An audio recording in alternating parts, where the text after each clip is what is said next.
ইব্রাহিম আলাইহিস সালাম একদিন আজরাইলকে বলছে, আজরাইল, কোনো নাফরমান পাপীর রুহু যে কবজ করো তুমি, তখন তোমার চেহারাটা কিরকম হয়, আকৃতিটা আমার এটা একটু দেখাও।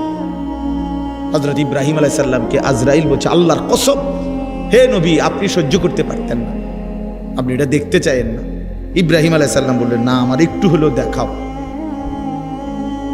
তো আজরাইল এই বিভৎস আকৃতি, মানে নাফরমানের জান কবজ করার সময় উনার যে চেহারার আকৃতি হয়, এই চেহারাটা ধরে ইব্রাহিম আলাইহিস সালামকে দেখাইলেন।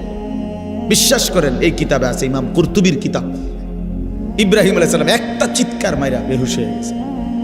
হুঁশ আসার পরে ইব্রাহিম আলাইহিস সালাম বললেন, আল্লাহর কসম, আয় আল্লাহ, মালিক আপনার কসম, কবরের আযাব, জাহান্নামের আযাব কোনো নাফরমানের জন্য কিছুই লাগবে না, শুধু আজরাইলের এই ভয়ানক দৃশ্য জান কবজের সময় একবার দেখলেই তার সারা জিন্দেগীর নাফরমানির শাস্তির জন্য এটাই যথেষ্ট।